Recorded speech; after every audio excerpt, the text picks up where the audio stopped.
Perfect. Alrighty. I will call this meeting to order of the Corcoran City Council and invite everyone to stand and join in with me on the Pledge of Allegiance. Get out of the way here.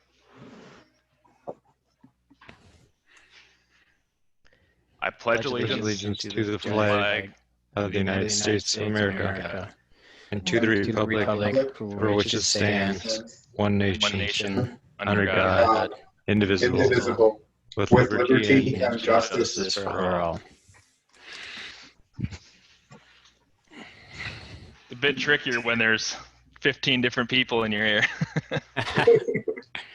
We'll be together soon, Tom. There you go. I can't wait. Me neither. Alrighty, so we'll start with the oath of office for myself and then for Manoj. Jessica? Thank you, Mayor. We have the oath of office in front of you, and we're going to have you and then Manoj read the oath of office. We'll get you sworn in. Sounds good. I, Tom McKee, do solemnly swear to support the Constitution of the United States, the Constitution of the State of Minnesota, and to discharge faithfully the duties of the office of mayor for the city of Corcoran, Minnesota, and to do so with my best judgment and ability. So help me God. Congratulations. Thank you. Congratulations. Congratulations. Thank you. Thank you. Congratulations. And Manoj, if you want to go ahead. Sure. I, Manoj Thomas, do solemnly swear to support the Constitution of the United States, Constitution of the State of Minnesota, and to discharge faithfully the duties of the office of council member for the city of Corcoran, Minnesota, and to do so with my best judgment and ability. So help me God. Congratulations, you are both sworn in. Congratulations. Guys, congratulations. Welcome. Alrighty, so next we have agenda approval. And Brad, if you want to. Yeah, Mayor and Council, just to walk through a couple of things. We have a couple of public comment opportunities like we always do, open forum at the beginning for items not on the agenda. Then we also have a public comment opportunity under new business. There's not a public comment opportunity mentioned under planning, but it is a formal public hearing. So that'll also be an opportunity for that one single item. And regarding the agenda, I do have one request to add one item. If we could add 11F. Regarding the planner position, I'd appreciate that. Sounds good. And is there anything else from council to add? No. All right. Hear none. Would someone like to make a motion to approve the agenda as presented with the addition of item 11F? Motion to approve, Bottoма. And can we get a second? Second. Perfect. And we'll just go down roll call vote. Councilman Bottoма? Aye. Nichols? Aye. Schultz? Aye. Thomas? Aye. McKee? Aye. Motion carries. Let's see here. Just That's leadership, Tom. 5-0. There you go. Commission representatives today, we have Meredith on from the Planning Commission and Judy from Parks and Trails. So feel free to, if there's anything in your guys' wheelhouse that you want to speak on, just raise your hand, and I'm sure Jessica can get you set up, and just feel free to step in whenever. Next, we have open forum. So this is a public comment opportunity for anything not on today's agenda. Jessica, if you want to take it from here, she can get you set up if you raise your hand, if you have anything to speak on. Wonderful. Thank you, Mayor. If you would like to participate in tonight's open forum, you can press *9 on your phone. Otherwise, you can click on the participants button on the bottom of your computer and then click on raise your hand. So *9 or raise your hand. Oh, it looks like we have caller number ending in 8839. I'm going to ask to unmute you and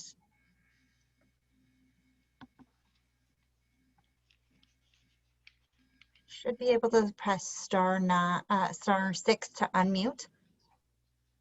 Yes, Jessica. Yes. Can I get your name and address? Certainly. D. Socorra, 6410 Elm Street, Corcoran, Minnesota. Wonderful. Thanks, Steve. Feel free to go ahead. Okay, I'd like to start the evening with, well, you can't say Happy New Year, better New Year to this group, considering the world. But there is an item that was noted in the Crow River News on November 26th, which talks about the City Cares Act. Looks like it's almost $500,000 Corcoran was awarded. I could not find anything on our website that denoted exactly how this money was spent. You have kind of vague situations on the reports, but nothing concise. And as a taxpayer, I'd like to know if the city couldn't put something out that says exactly how pandemic money was spent, and if it was anything to truly improve for citizens to, be protected, or schoolings that, kids that don't have connections for schooling and so forth. But anyway, that was under the City Cares Act that Corcoran was awarded quite a bit of money. There was another item in the Crow River News that denoted cities that were, praised for having good areas to shop. Medina, Hamel, Plymouth, Maple Grove, Rockford, Albertville, and Elk River, etc. But Corcoran was never listed in this article. We have heard for years how we are going to get that going. And I'm just wondering if there is truly a plan to bring something into Corcoran where it's not siphoning off to other cities, even though we're building enough around us. And there's another thing I was wondering about, the update on Hackamore Road. We have not seen anything since July as to, is this plan going ahead? Is there more to be seen? I know that Medina's not real crazy about it, or at least how much money we want. So that is all that I have for open forum tonight, but there are many items that I'd like to see a little more transparency on. Thank you, and have a good evening. Okay, thanks, Dee. And feel free to reach out to me. I'd be more than happy to talk about some of that This with you and must be answer any Brad. questions. Is This that is Brad? Tom. Oh, This is Tom. Yeah. Oh, okay. I gladly do that. Usually I get an email from Brad that says we're looking into it. So I can add you to the list. Yes, thank you. Thank you. All right. Is there anyone else? And Mayor, at this time, no one else has raised their hand. Okay. We can give it another couple seconds, but no one else. We'll move on to the next thing. Tom. Yeah. For Mr. Mayor. Do you have a generalized policy whether you respond? Sometimes we respond, sometimes we don't, to specifics like that.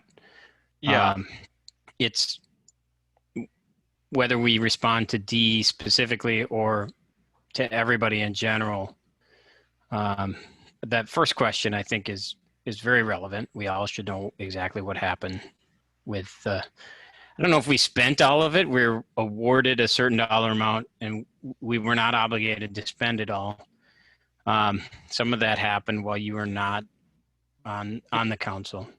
And then I think the road question is one that we hear a lot, and we could potentially address that down the road. Or I think a big deal there is that Medina said that they would split the cost of the road with us, and then decided a year ago that they were not going to split the cost of the road with us. And so it obviously changed our plans a little bit.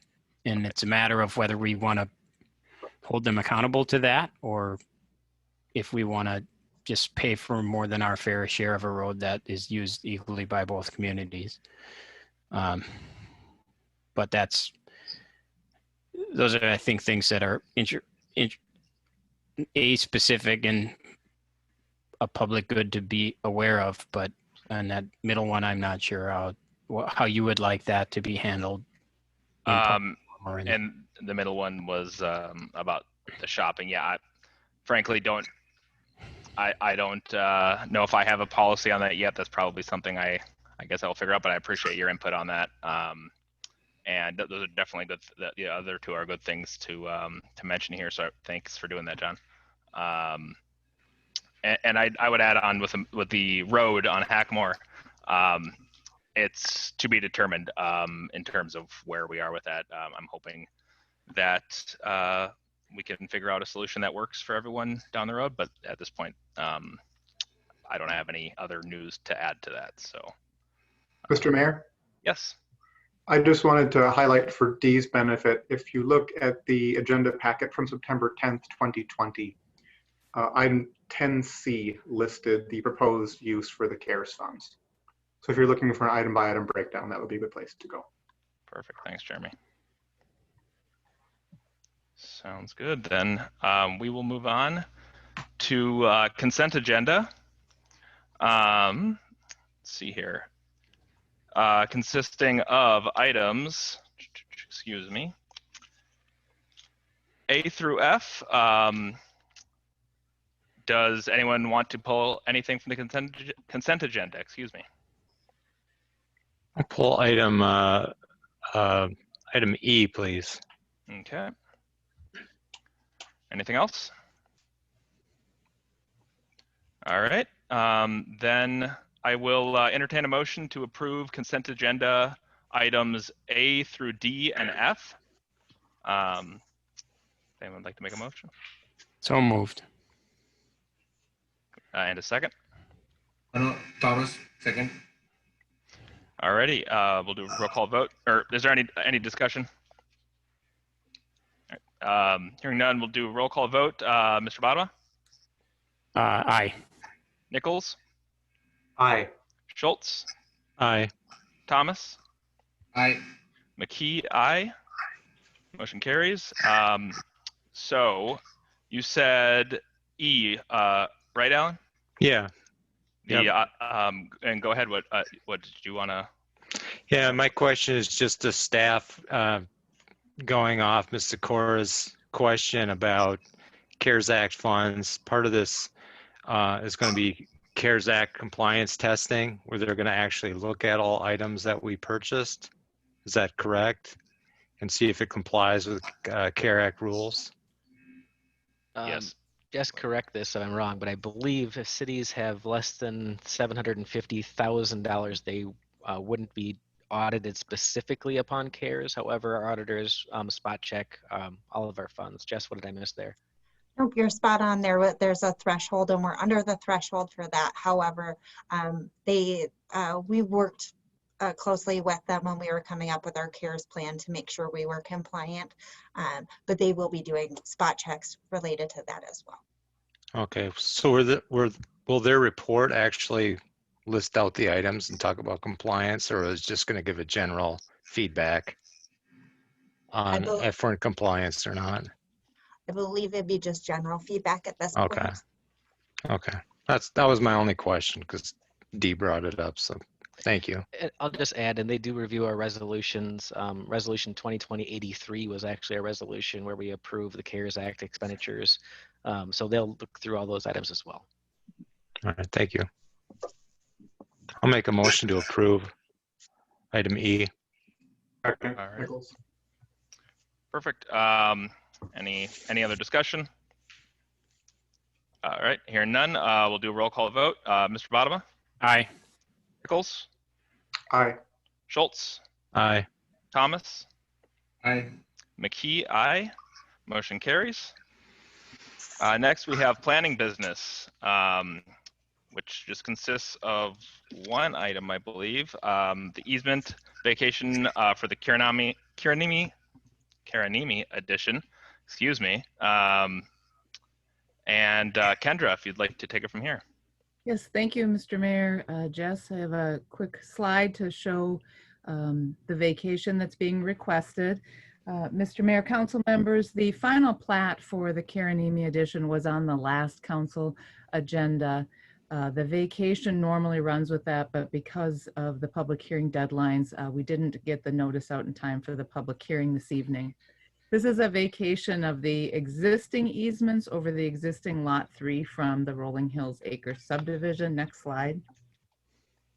And the new easements will be dedicated with the final plat for Karenemi edition. And next slide. The blue and red outlines, those two parcels were combined to create the Karenemi edition 4-lot subdivision. The blue outline was previously Lot 3 of Rolling Hills Acres edition. Next slide shows the easements that were deeded as part of that plat here. And then the following slide shows those are the easements that would be vacated. And then the next slide shows the easements that would be dedicated with the final plat. And I would note that these new easements are slightly larger. And that's because of the watershed requirements and some of the credits that they received by expanding those easement areas. So next slide, we request that the council open the public hearing and take any public testimony, and then move to adopt the resolution approving the easement vacation, which is contingent upon dedication of those new larger easements when the final plat is filed. I'm happy to answer any questions, Mr. Mayor, and the applicant is online this evening as well. Great, thank you, Kendra. I just have one quick question up front. On the agenda, I have, oh, never mind, I was looking at the wrong part. We are good. I will, at this point, open up the public hearing if anyone would like to speak on this issue. Now is the time. Jessica, I'll hand it over to you if there's anyone raising their hand. Perfect. Thank you, Mayor. At this time, if you'd like to make a public comment, you can press *9, and that will raise your hand if you're on phone. Otherwise, you can click on the participants tab and click on the raise your hand button. But Mayor, at this time, no one has raised their hand. If you'd like, we could give it a moment. Sounds good. Let's give it a moment here, and if no one else or no one is there to speak, we will move on. That's great. Thank you. Alrighty. And then sorry, go ahead. Oh, I was just gonna, if we could get a motion to close the public hearing. That was the next. Yeah, so I will entertain a motion to close the public hearing. So moved, Nichols. Second.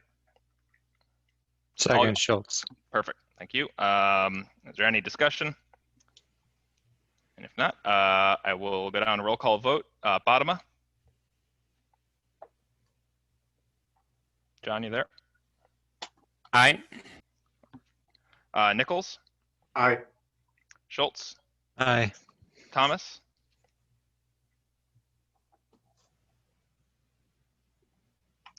Manoj? You're on mute. Aye. Is that an aye? No, And, aye. Yeah. Perfect. And McKee, aye. So that passes. Then, is there any discussion on the actual issue of the resolution 2021-03 approving the easement vacation? No discussion?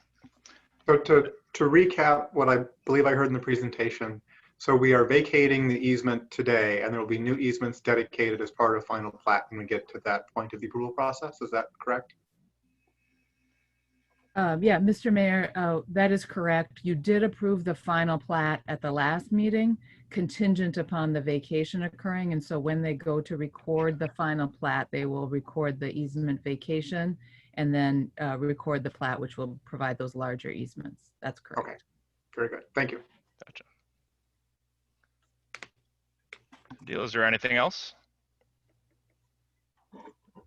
Hearing nothing else, I will entertain a motion to adopt Resolution 2021-03 approving the easement vacation. So moved. Second. Alrighty, and we'll do a roll call vote. Bodema, Aye. Nichols, Aye. Schultz, Aye.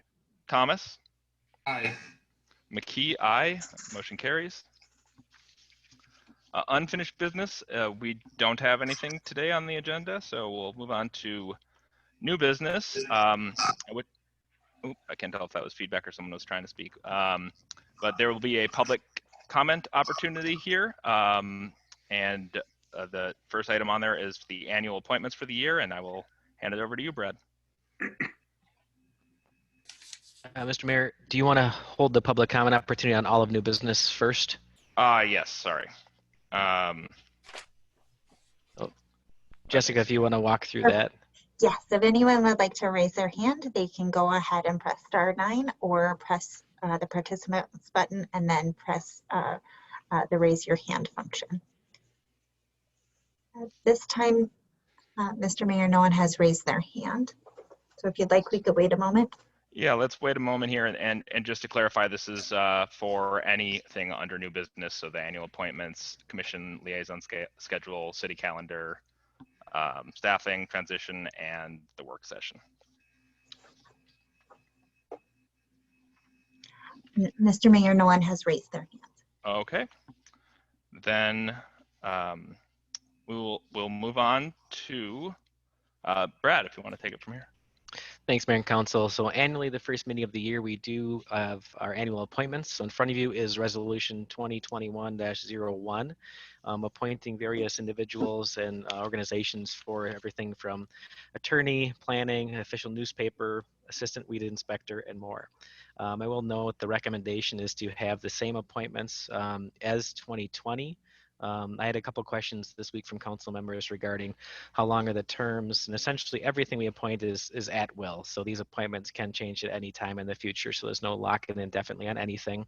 I did note any changes to any rates for certain appointments, and then the only thing, unless there's other amendments, the one item we do need to fill in the blank for is acting mayor.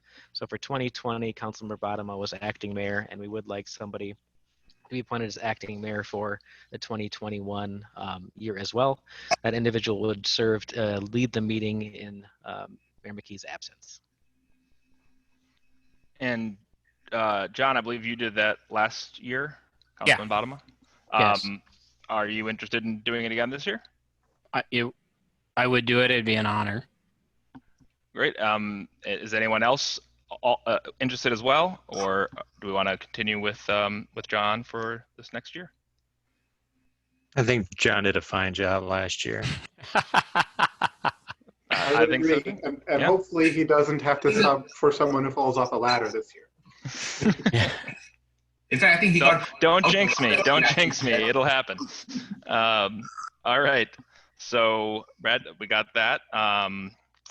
And then, is there any other discussion before we make a motion adopting Resolution 2021-01 for the annual appointments and to authorize the mayor and city administrator to execute engagement letters as required? I would like to have a little bit of discussion, if we could, Mr. Mayor. Go right ahead. Yeah.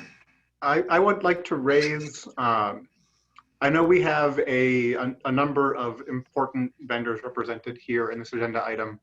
I would like us to consider as we go through our planning session and the goal setting session later on this month, whether it makes sense to do any RFPs for any of these services, just for the sake of ensuring we have redundant supply.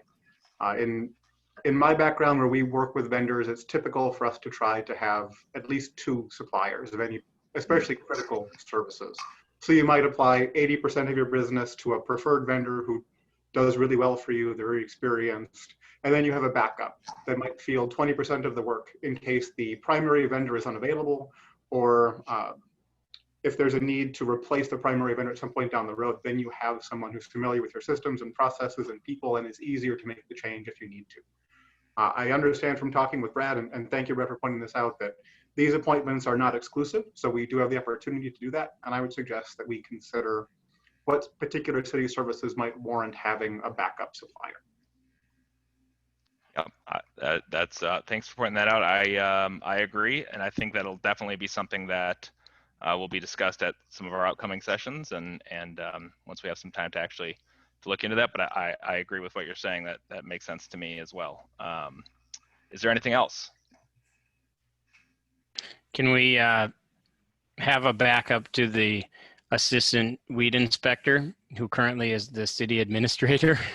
It depends. Are they doing a good job, John? We're not appointing John to that role, that's for sure. I've heard John does a good job, though. Yeah. No. My yard's nothing but weeds. Why you need a backup?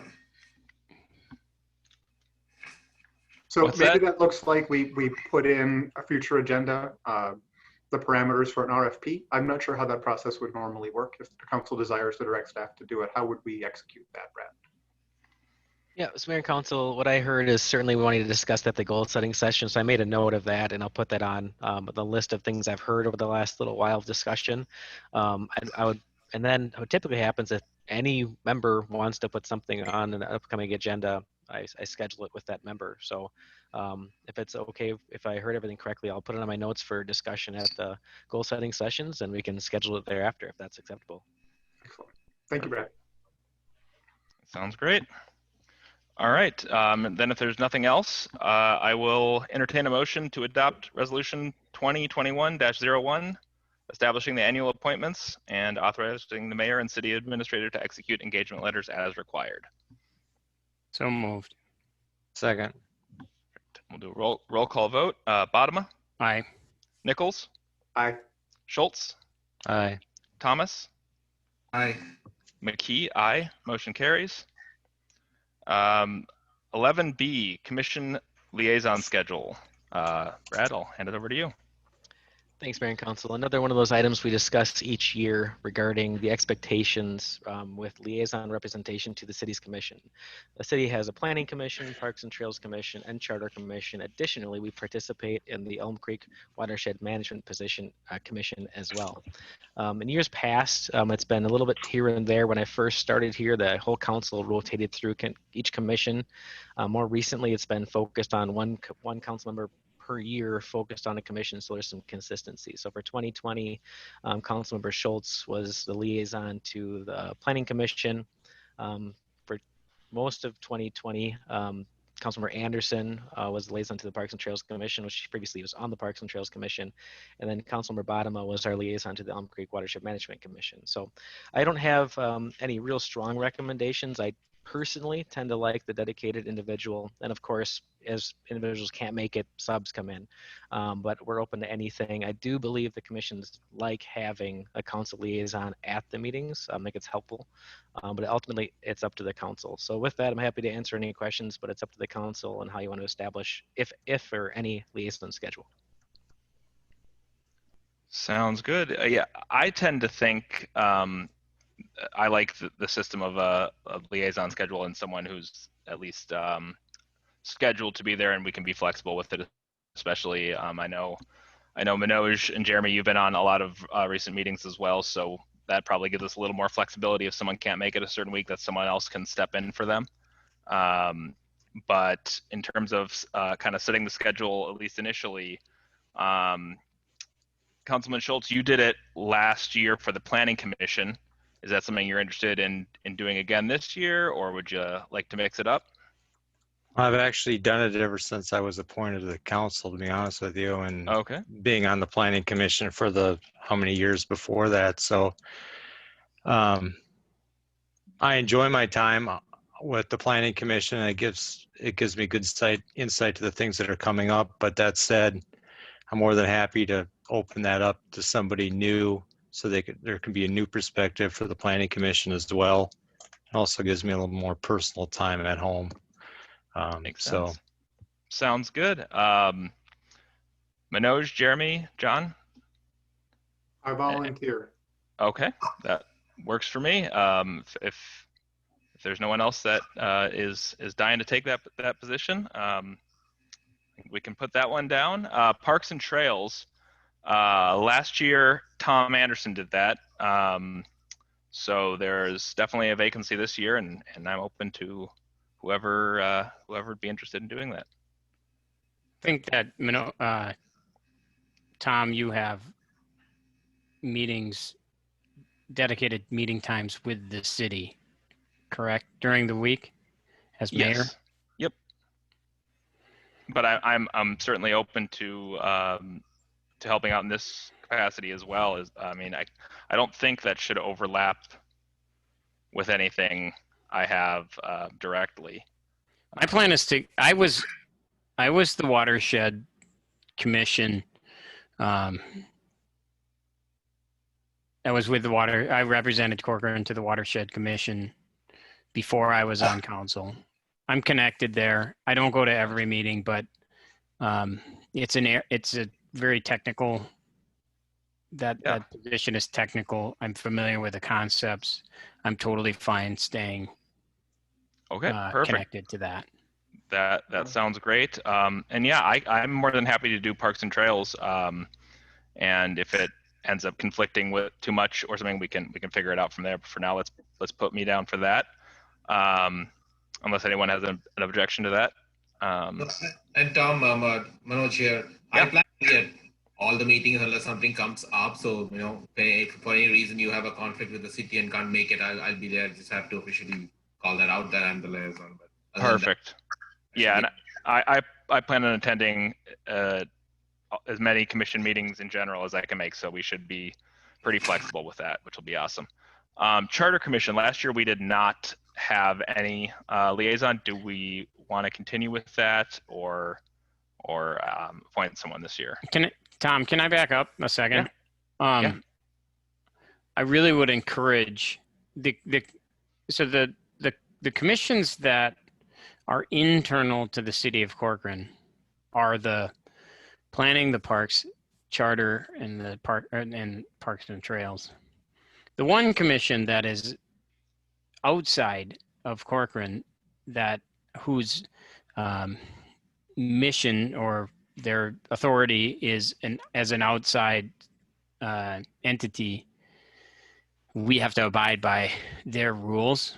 Mm-hmm. And I think if it would be possible, if Manoj is not on a specific commission, we need to have people understand the watershed rules and get familiar with that. The person that served on the watershed before me, she said it took 3 years to understand what's going on there. And it's very complicated, and it impacts everything we do a lot. My preference would be we have me, but also have, and I don't want to pick on Manoj, but he is not he is not a permanent member. I would love to have someone else be more dedicated to that, because it is such an important thing that we have to abide by and be responsible to as a city council. I would love to have more education on that side. That makes sense. Manoj, is that something you'd be willing to do? So just to get straight, so John, you're suggesting I get on the watershed? Have like a co-liaison. Yeah, I'm fine with that. I think John was trying to be nice when he's saying that. I just didn't get the message. Yeah, I'm happy to be there on the watershed too. So John, I'll work with you to kind of understand what we do there and how that works, but we can take that offline. But I'm happy to be there. Yeah, Ken Gunther, who's on this call too, he is the liaison as a citizen to that commission, and he's really knowledgeable. He used to be the mayor. And Kevin Mattson also is involved, but the impact they have to our city is very profound. And so we need a lot of people knowledgeable in that topic. Makes sense. That's a great suggestion, John. So I think that's fantastic, and we should be all set there. I guess, did we ever decide on Charter Commission, do we want to appoint someone, or do we want to keep it how we've done it in the past? I think it's, at least for last year, we did not have anyone.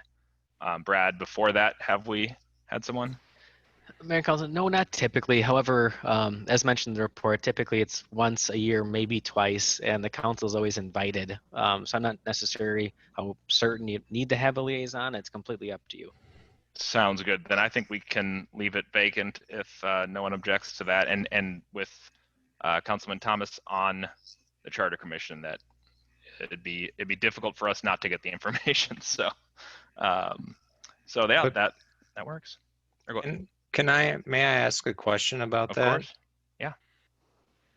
So with Councilmember Thomas being on the Charter Commission, is that really appropriate to have a sitting council member on the Charter Commission? Because the Charter Commission sits in judgment of the council if there's a violation of the city charter. Yeah, I know, Manoj, you looked into this a bit when you were appointed last year, and Yeah. I don't know if you want to share what you found out or what was decided at that point. Sure. So this was before the elections, obviously, and when I was deciding to run, there were a couple of roles I played with the city. That being one and reserve officer being the other. I ran that with the city staff, and I think they took attorney's council judgment at that time, saying, as long as I refrain myself from topics that are judgmental in nature, where they're reviewing something the council did, there was no conflict at that point in time.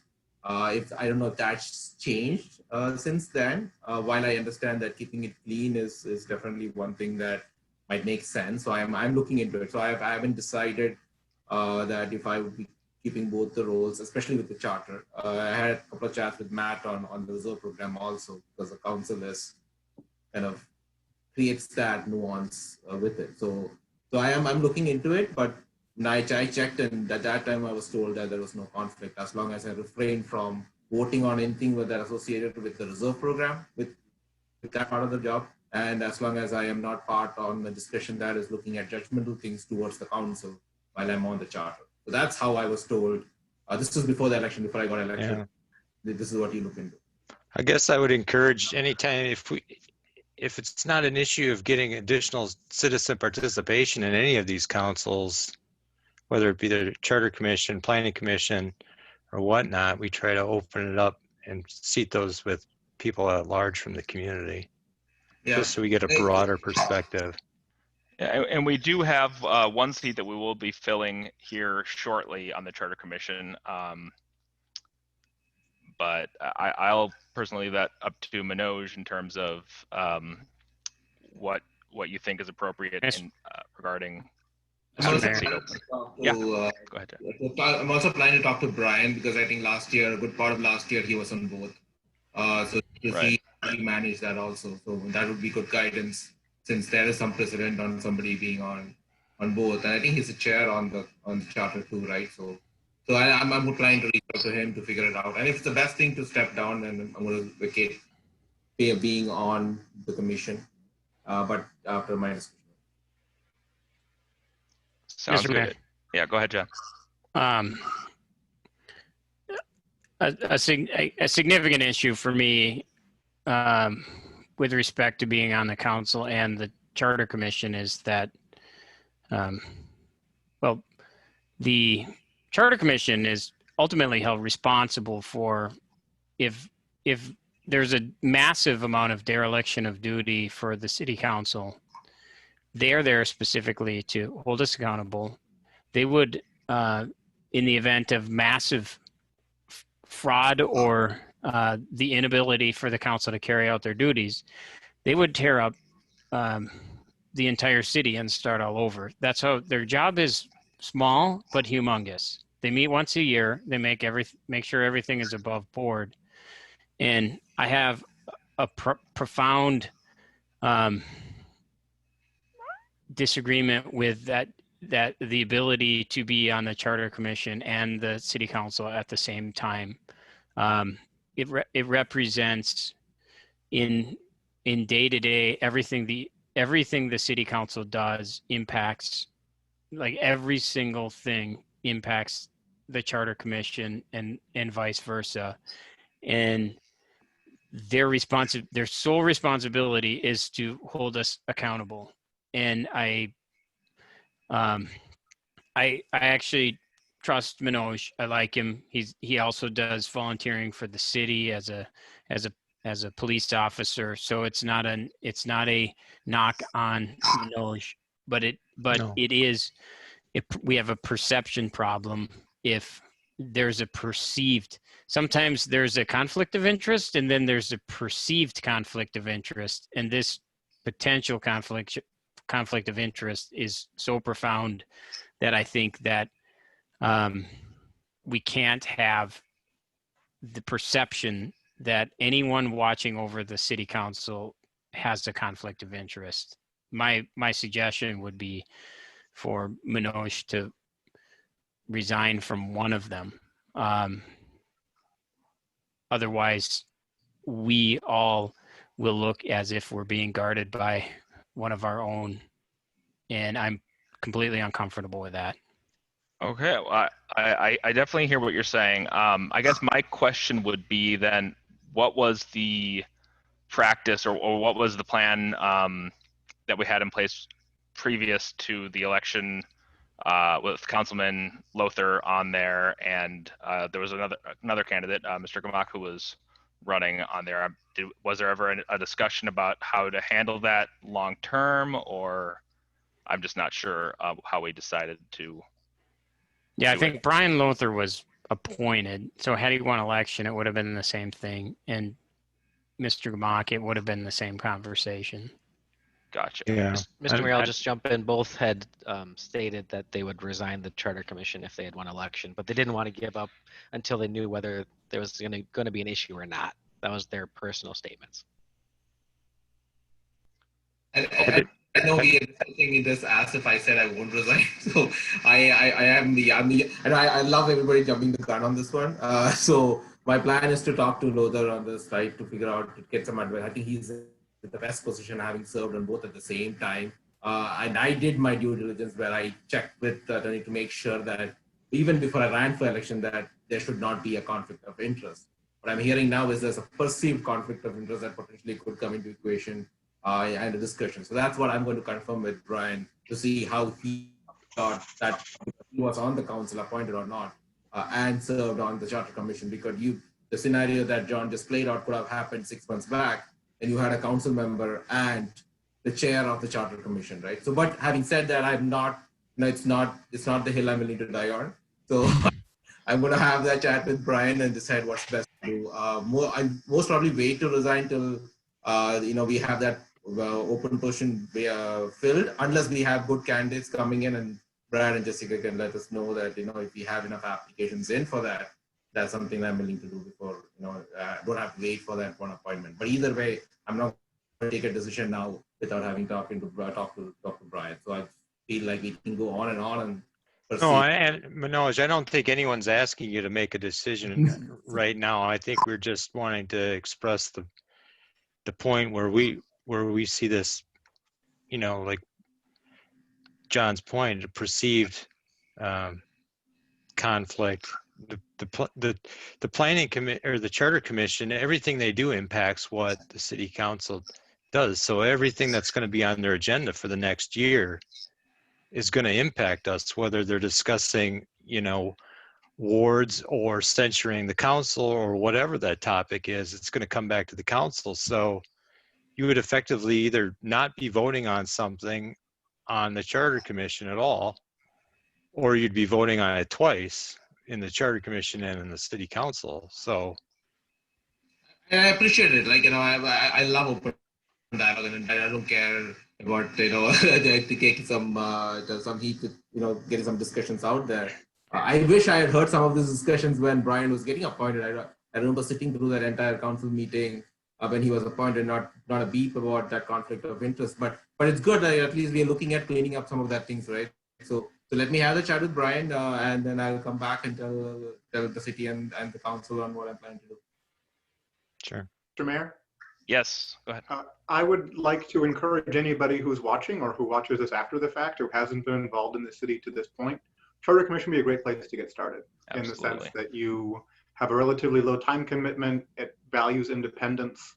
And I think it would be really good for us to start to see residents who haven't been involved historically take a role. And I think it's a great place to get started. So if anybody watching now or watching later would like to get started, we will be filling at least one spot. It would be good to see applicants for that, preferably several. Yeah, absolutely. And you can, the application's on the city website, I believe. And you can send it in to Jessica. All the information should be on there. So yeah, we'd love to see a bunch of applicants for that seat. That would be fantastic. But Mr. Mayor, to Jeremy's point, not just the Charter Commission, but the Planning Commission and the Parks and Trails Commission, it's usually when we have a vacancy, we're scrambling and we don't have a backlog of applicants. So if anyone's ever listening, you got to get involved with this, with your community at some point to make an impact, and filling out an application and getting on a list for one of those seats to open up is greatly appreciated. Yeah, absolutely. And it'll make more sense if you're actually looking at the application, but the way it's written is kind of tiered for what you're interested in. So you can kind of fill it all out and submit, and Jessica will have it on file. And just thinking ahead, I'm sure this will be something that we discuss at our goal setting sessions and meetings going forward, but there may be some more opportunities. I'm hopeful there will be for some more ways to interact and get involved with the city shortly. So hopefully there'll be plenty of seats and positions that we will need to fill in the coming months. So, but, Mr. Mayor. Yes. I just want to echo the same thing. Jeremy, that was a very good sideways to the meeting. We had 3 people that decided to, in a profound way, to get involved with the city this year. And the city, one of the things that historically the city's been about is citizen involvement. We are not a top-down heavy government town. That's what people like about it. But in order to have that and sustain that, people need to get involved. So I echo that, and let you 3 be an example of what you can do when you decide to get involved and work at it. So thank you for setting the example. We just have to have people participate. Yeah, absolutely. And I think we're going to have a good turnout in terms of applicants on this one. So, and going forward, so that'll be fantastic. Then Manoj doesn't have to have 2 jobs. There you go. Yeah, more than that. Manoj has more like Alrighty. Then let's see here. Next we have. I'm sorry, I lost my place here. 1 second.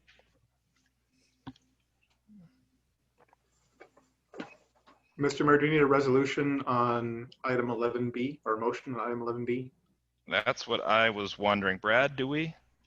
No, typically we've just had direction from the council on that, Gotcha. so that's just fine. Perfect. Then next would be the 2021 city calendar. Mayor and Council, this is one where we typically have had a motion on. We have a draft calendar in front of you for 2021. Typically, as you know, the council meets on the 2nd and 4th Thursdays of the month, Planning Commission on 1st Thursday, Parks and Trails Commission on 3rd Thursday. We do have one recommended change for 2021, and that is the week of the Thanksgiving holiday. We're not able to actually have a public meeting on Thanksgiving, so typically we've moved it to the Monday prior, so that is reflected on the calendar. I will note that in December, the 2nd meeting of the month is the 23rd, which is the day before Christmas Eve. At the staff level, we kind of figured that's just fine, but if the council wanted to change that date, they could do that either now or as we got closer, it could be discussed as well. So just wanted to point those 2 things out, but would like a motion approving the 2021 calendar either as presented or with further amendments. Okay. Regarding you said the 23rd, I think that is fine with me. I'll open it up to the rest of the council if there's any changes they'd like to see, or if everything seems to, at least on paper for now, work. Mr. Mayor, I'm hesitant on the 23rd just because I know with people bottled up for all of 2020 not traveling, we might have some people who decide to take vacations that week. It might be wise to move that to the 20th. The only problem with moving it really early in the week is it really puts a strain on staff to get that report out and to rush to have a meeting. I would agree with you that the 23rd is probably not a great time because a lot of companies will give people the 24th off and they'll probably want to travel out of town the 23rd. Mhm. How about the 22nd, Wednesday? Does that help staff with, does it make no impact? Thanks, Mayor and Council. So probably not. Ultimately, Okay. we'll probably get the packet out on the Friday before. So really, it's probably up to how much time the council wants. So the council packet will go out on the 17th Friday.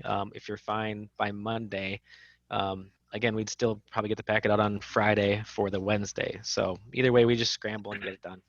Can you promise a light packet that week? No.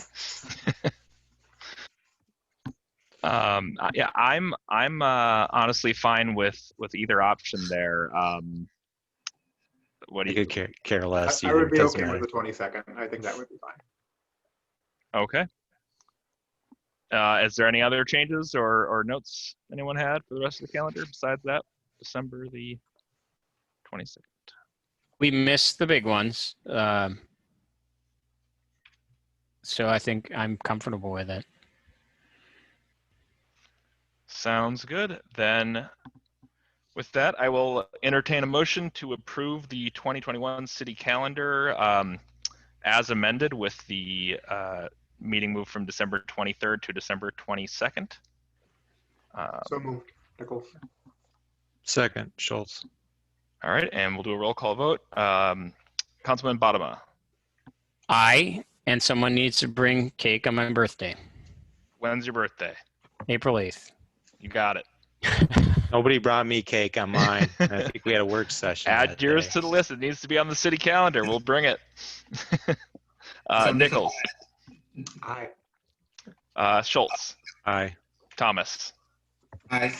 McKee, aye. A motion carries.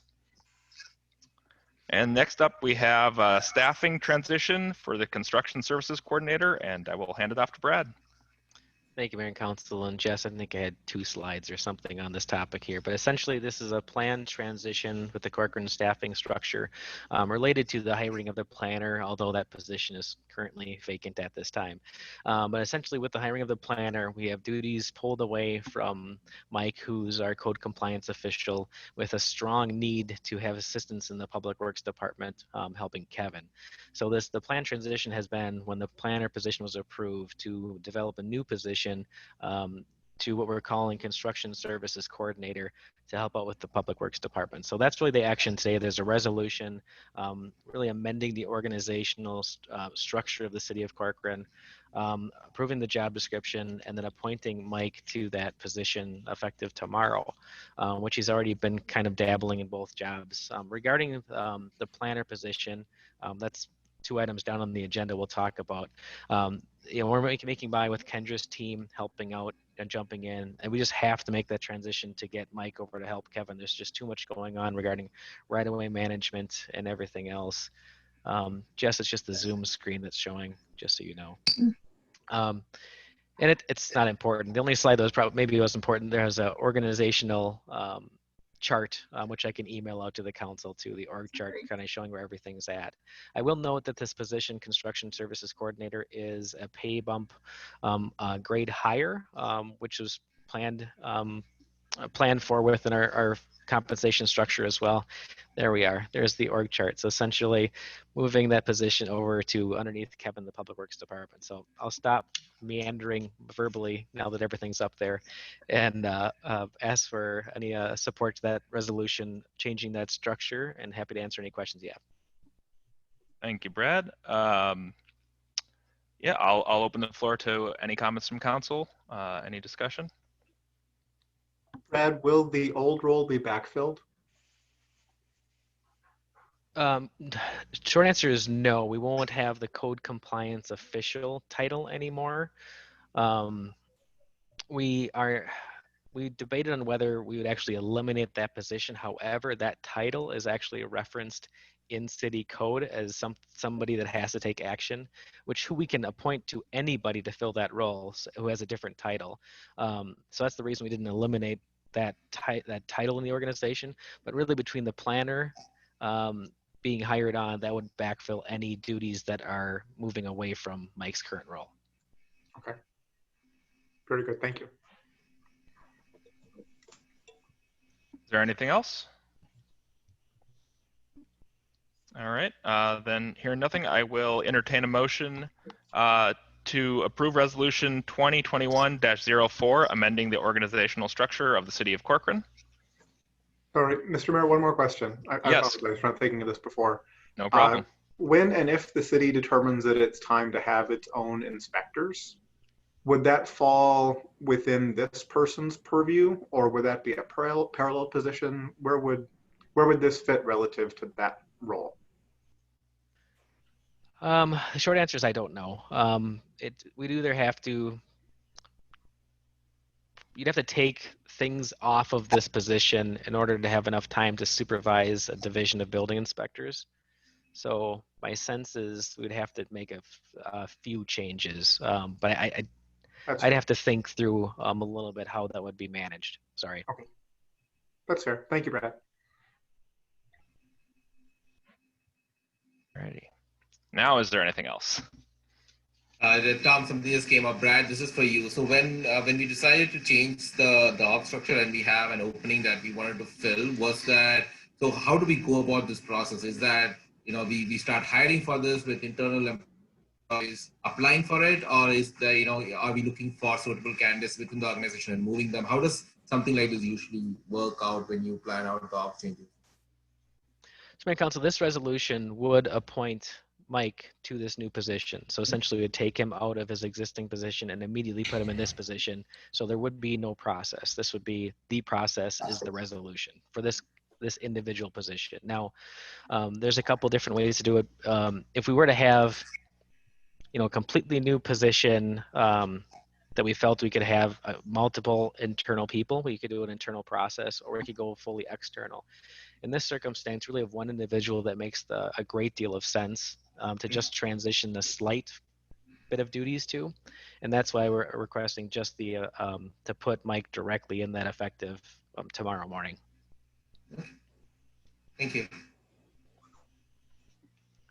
Alrighty. And now, if there is no further discussion, I will entertain that motion to approve resolution 2021-04. So moved. Second. Perfect. And we'll do a roll call vote. Councilman Bodema? Aye. Nichols? Aye. Schultz? Aye. Thomas? Aye. McKee? Aye. Motion carries. Now we got item E, the City Council goal setting work session. And Brad, I'll hand it back to you. Thanks, Mayor and Council. And Jess, I do have just 1 minute slide there. So in the packet, we have dates recommended. Thank you all for getting back to me on what works for you. It looks like back-to-back, or actually not quite back-to-back, Wednesdays on the 20th of January and 3rd of February at 4 p.m. would work. We have a proposal from Phil Kern, who's the current city administrator for the city of Delano, who does this on the side, has been doing it for several years. He actually helped us out last year. He's very familiar with the city of Corcoran. He's also gone through a couple of times when they've had a full new majority in Delano and kind of what works successfully in those environments as well. He could do a good job for us. His proposal actually is for 2 3-hour sessions on those nights. That's soft, however. It depends how things go. And there's in the proposal is kind of talking through how it would go. In addition to scheduling the work sessions, authorizing Phil to assist us, I just need some direction from the council on a couple items. One being how it happens. So it could be done virtually. We can talk about in person as well. The only option for in person and distance would be a bay in the Public Works Department. Oftentimes with these events, we're putting stuff on, different large post-it notes and doing other things, and sometimes that's helpful. I'm sure we could do it virtually as well. So I want a direction there. Who should be attending? If it's virtual, Whether you want the entire commissions, the chairs of commissions, just the city council. Again, if we're doing distance, it gets a little bit difficult. We do have to have it open to the public no matter what. So if it is in person, we'd set up some chairs in the public space if one or two or how many people want to attend. Virtually, obviously, it's easy for anyone to attend anywhere. Recording options, if it's virtual, I think that's pretty easy. We just do what we do. If it's in person, we've at least would have to audio record it, unless you wanted us to set up cameras on that. And then finally, this is over dinner time and it's several hours. So just typically we'd provide box lunches or something for those invited attendees. So just wanted to kind of confirm that as well. So that's all I have. Just looking for some direction on how to hold those meetings. Sounds good. Thanks. My initial thoughts, I'm pretty open to either way. I think we can make it work. Since there are two of them, maybe do we want to look at doing one virtual, one in person, and maybe the second one being the in person, and we can decide at that point if it needs to change or not. Because the second one is scheduled for, I believe, February 3rd, is it? Mm-hmm. So we'd Correct. have another meeting in between there that if we wanted to change that for some reason, we could do that. What do you guys think of that as an option? Mr. Mayor? I think beginning virtual makes sense. And then if we determine that it's advantageous to change for the second session, we'd have that option. Makes sense. John, were you trying to say something? Yeah, my thoughts were on the items Brad brought to our attention. One, we're all, I think we all know each other, but we're fairly new to each other. And I think so much is missing online that I like the idea of being in person, in a bay, distance from each other. I think it's important that we are able to see each other in person, but I'm open to not doing that. And I think if there wasn't a bunch of turnover in city council, we'd probably have the same goals as last year. I suspect the newly elected people have a bunch of different goals.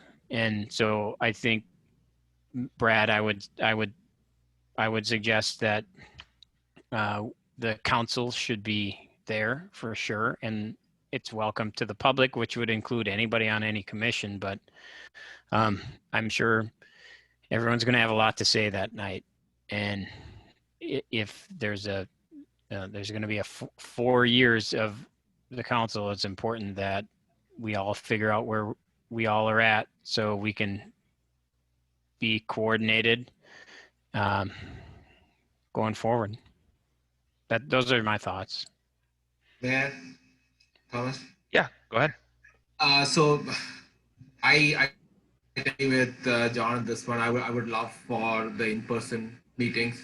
I mean, I would do both the meetings that way if I had a choice, but I'm happy to abide by what the majority thinks. If one needs to be virtual, or if we finally decide both needs to be virtual, but I would strongly recommend that we work together in person. And with regarding to the attendees, I think the first meeting, it would be useful for it to be a smaller group. And if we expand it for the second meeting, where we know we have some directional decision among the council on how the goal should go, and then get in more help in kind of brainstorming those ideas through. And that's just my preference. But if you're going to have the same set of attendees for both, just so that it makes life easier, I would at least require or request that we have the chairs of the commissions there. If you have too many people, then to John's point, 4 hours cannot be enough, right? Everybody has a point to say, and it might take too much time, or we just have follow-up sessions. I'm open to that too. But if we are trying to get this done in 2 sessions in 4 hours each, I would say at least the chairs of the commissions are there on the second meeting, and the first meeting is more the council. And obviously anybody can join from the public, right? So that would be my preference. Recording, if it's in person, I think audio would do it, because it becomes a nightmare if you want to. I mean, it's not a nightmare, but it's too much logistics to handle for a video recording. If that guidance helps, and I'm neutral on food. If I get food, I'll eat it. If I don't, I'll bring my own lunch. Yeah, I tend to agree with you about the attendees that we should at least have the chairs of the commissions at that second meeting. And I kind of like the idea of maybe a smaller group of just the council and obviously the public at the first one. In terms of the virtual or in person, I'm really open to both. I think you guys made some good points.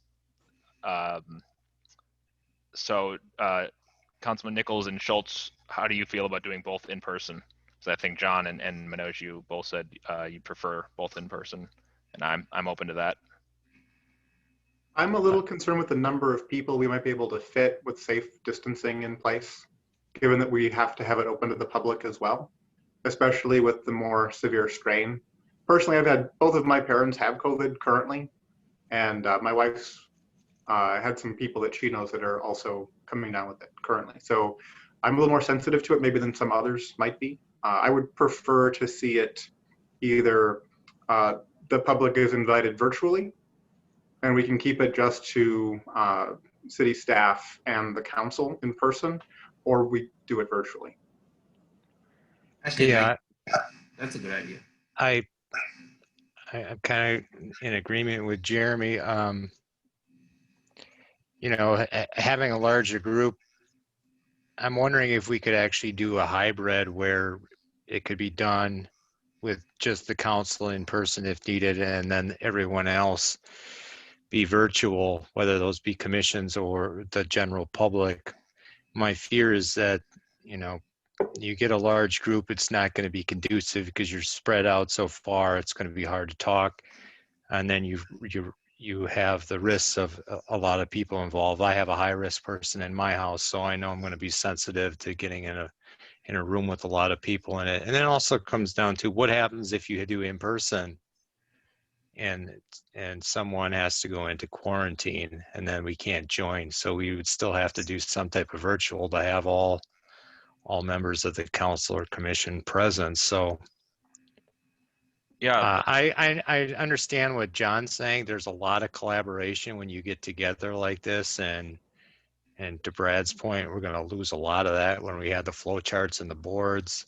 And looking back, it's what we've done in the past with some of these work sessions. You know, they build off one another. So how Phil Kern has to plan if we invite the commission chairs to one meeting, how that fits in with his plan. I'm sure he can work something out, but that's something to think about if you're only going to invite him to one. You know, that has to be a plan for accordingly in what he does. So, I mean, personally, if I had the option, I guess at this point, I'd probably get a lot of pressure at home to be virtual.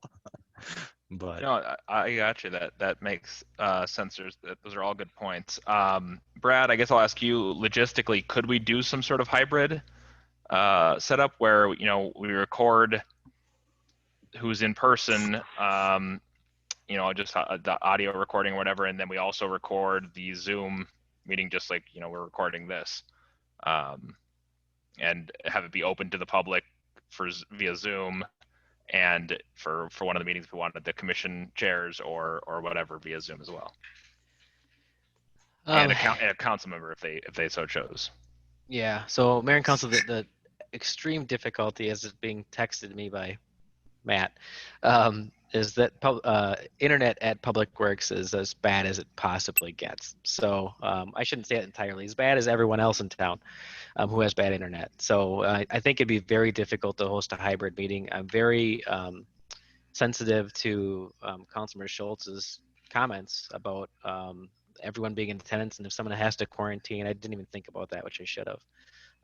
So I think if there is a concern or if there needs to be a virtual component, my recommendation would probably just to do it entirely virtually, and see the first session. And if it doesn't go well virtually, at least there is that second session where you could decide, you know, that didn't go as well, let's have a second one and try it in person. But a hybrid's going to be really, really difficult at Public Works.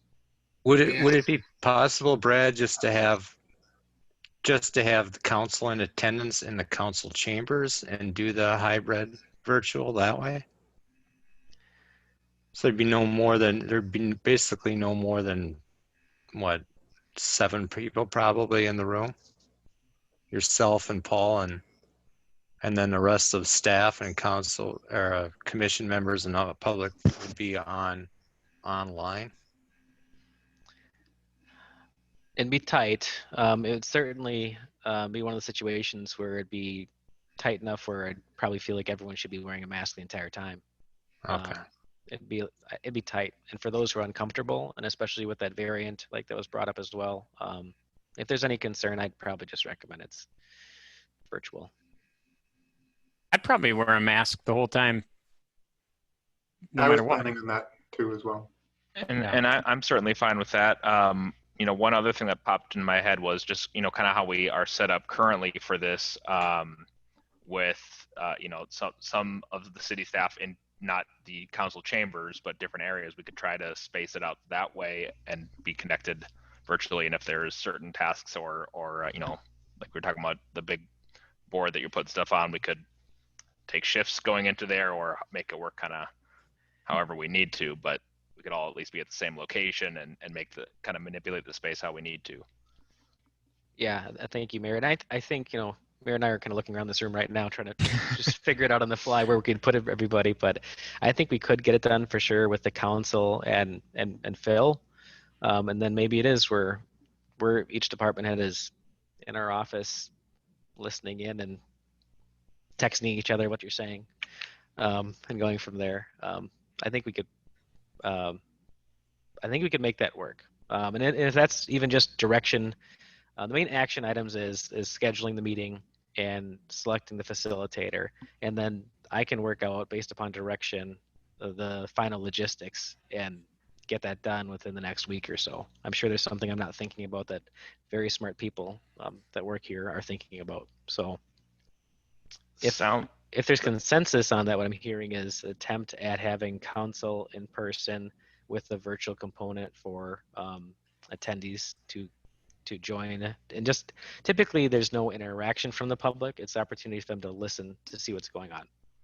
And maybe for one of them we'd have the chairs of the commissions attend virtually, or that might make it a little tighter in here, but we have the connection by doing it at City Hall, so that's not the issue at Public Works. So that works for me if it works for everyone else.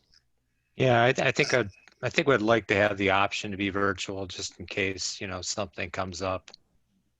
Who knows, somebody might not feel quite well that day, and I'd rather have them stay home than try to rush to come into a meeting.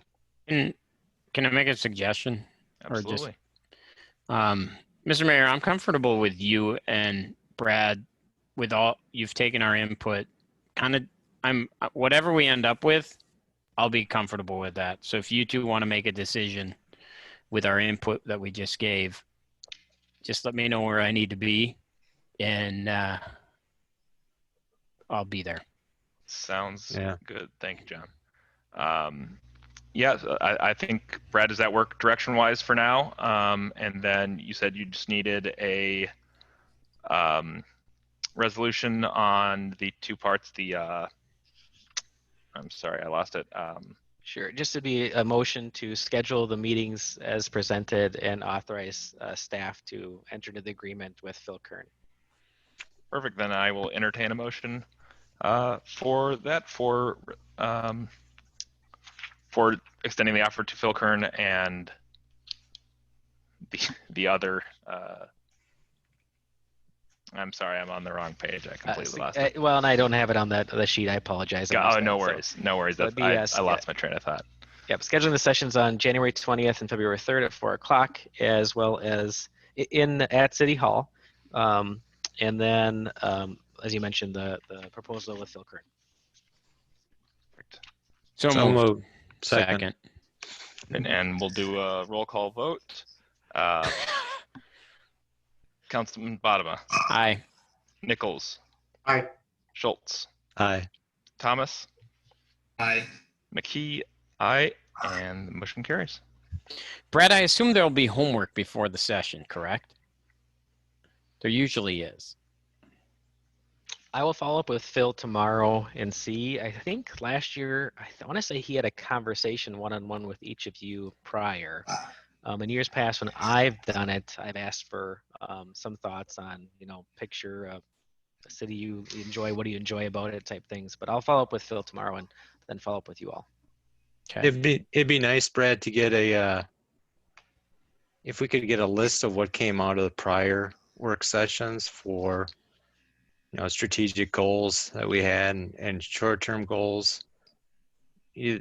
Last year, the last couple of years at least, so people can kind of review what we discussed, and maybe there's items on there that they want to discuss again or that they haven't thought about, or things they want to say definitely not.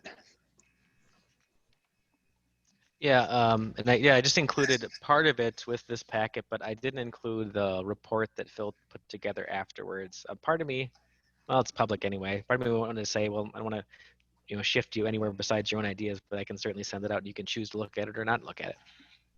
All right, thank you. Alrighty, then we will move on to item F, the job offer for the planner. And once again, Brad, back to you. Thanks. And Jess, there's no other slide, so if you want to close that down, you certainly can. But looking regarding the planner position, obviously we had a higher fall of last year that individuals chose to leave the organization. We had a really good applicant pool. So what I did is I went through the candidates remaining and I held an interview on Tuesday of this week and believe I have a very, very strong candidate that I need to finalize some details with. So what I'm requesting is authorizing the mayor and myself to make a job offer for the position. I will say if it doesn't work out with the individual here, then it's back to the drawing board and I'd have to go through an entire search process again. So I'd like to act quickly. If possible, the next meeting is 2 weeks from now, and I feel like I said I do have a good candidate moving forward. So happy to answer any questions, but looking for that authorization to move quickly on the hire. Okay, I'll open it up to discussion if anyone has their thoughts on that, on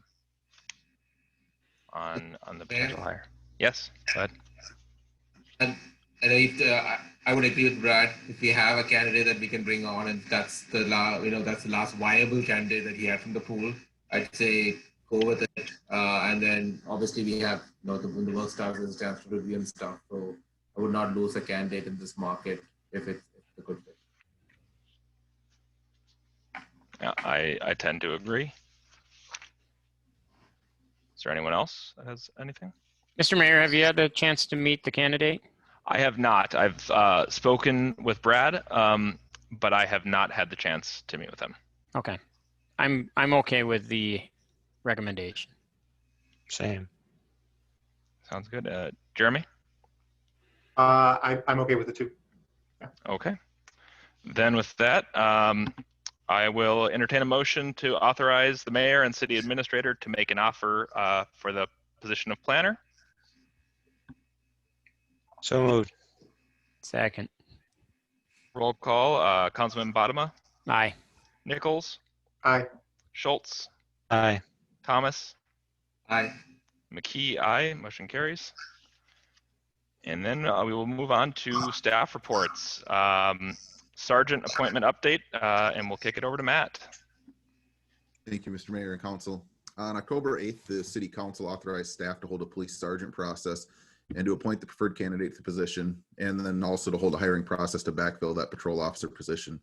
We had 3 internal applicants for our sergeant position. The candidates all submitted an application and cover letter. They participated in a written and practical exercise. Following the exercise, each of them went through a lengthy leadership assessment at Martin McAllister Consulting Psychologists. And the final step of the process was to interview with myself, Lieutenant Burns, Administrator Martins, and a captain from the Plymouth Police Department for some additional outside perspective. So after our in-depth process, Officer Peter Eckenberg was selected as the preferred candidate for the sergeant position. And after his appointment, he's scheduled to begin in his new role on February 8th. So happy to take any questions that you might have about the process or the candidate. And obviously want to extend our congratulations to Sergeant Eckenberg. Anyone have anything? I would like to say that the police department in Corcoran is very impressive. The three candidates were very good candidates. And Pete is well deserving of being named the sergeant. Pete shows up at City Hall when he doesn't have to. He changes at City Hall into his uniform for meetings with citizens. He takes his job very seriously, but he doesn't take himself very seriously, which is a super awesome attribute.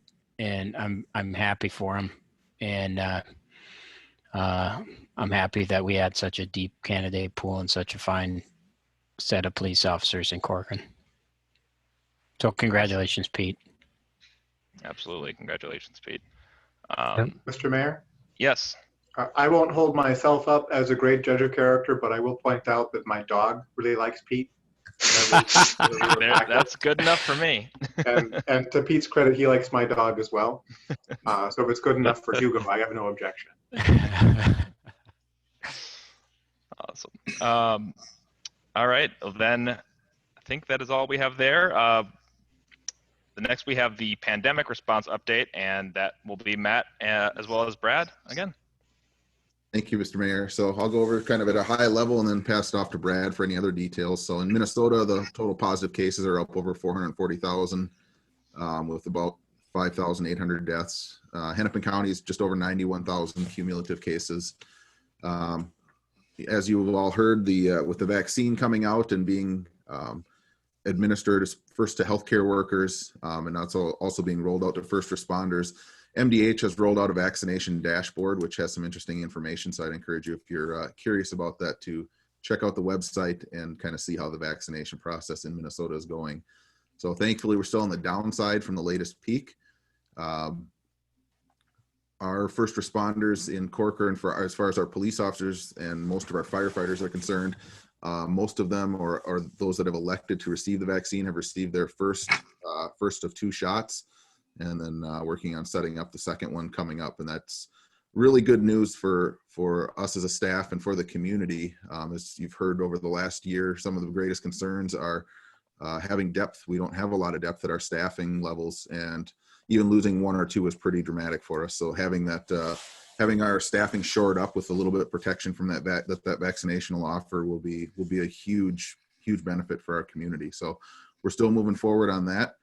PPE remains a hot topic in its availability, so we're still maintaining our levels and continuing to plan for the future. We're still positioned well as a community, for our first responders. We're still doing doing our best to keep obviously our staff and our public safe, but it's been a long time since our communities have faced a pandemic, and as much as emergency management has hundreds and thousands of different trainings for a lot of things every day, we're writing a new book on how to do it. They don't have an emergency preparedness class on managing a remodel during a pandemic, and so things like that. We're constantly adapting, and I give a lot of credit to our staff as they work through a lot of unknowns and a seemingly changing playbook. I would say at all levels, our staff is doing a really good job of adapting and working together to help keep our community safe and each other. So far, we've been able to keep our staff relatively healthy, and we're all looking forward to working towards working our way back to our new normal. So I'll pass it off to Brad and Jess if they have any other department updates. Thanks, Matt. So as far as my update, really kind of 2 items. One, just regarding operations here. Again, as Matt mentioned, we're doing the best we can, and Jessica's scheduled different shifts here at City Hall. The remodel coming to a head has really been a challenge. We kind of need all hands on deck to get everything prepped and ready to move. To that end, Jessica's putting a plan together in order to potentially have City Hall somewhat closed during the last week of January, so we can transition all sorts of items. Now, that being said, with a conduit of doing business in the lobby, so kind of a hybrid, and similar to what was done during closing times, just to keep people out while staff are kind of going all over the place and moving everything. And she's putting together a plan that I'll send to the council on that. On top of that, I just want to reference, we at the leadership team level had a meeting this afternoon, our typical twice a month leadership team meeting, and we discussed the COVID leave time that the council approved for 2020, and that was a required leave of 10 days, 80 hours for anyone, and that was not extended federally as a requirement. However, at this point, the conditions have not changed. People still need to quarantine if need be. They still need to take care of their families. And we will be bringing that back to the council on the 28th, whether we want to extend that opportunity of having those 80 COVID hours available to our team so they can continue to take care of themselves if need be. So I just want to tee that up to the council to start thinking on that. Again, at the staff level, we're thinking that all the reasons to provide that have not changed whatsoever. And we really need our people to be able to quarantine and take care of themselves and not come to City Hall during those opportunities. So that's all I have. Jessica, did you have anything to add? You're go with muted, no. Jessica. Nope. Okay. Nothing to add. Well, thank you all for the update, and yeah, hopefully we're starting to get to the home stretch. But yes. Yeah, I had two questions. If I can I ask questions during this update? I can. Sure. Yep. So what also to Matt, with the vaccines going out, have you heard anything about any side effects to, or you know, is there any concerns that we are hearing with the doses being administered with the law enforcement? Sure. So some of the things, you know, you've read and heard about as they're rolling it out, and different ones have different side effects. The one being administered to our first responders is the Moderna vaccine.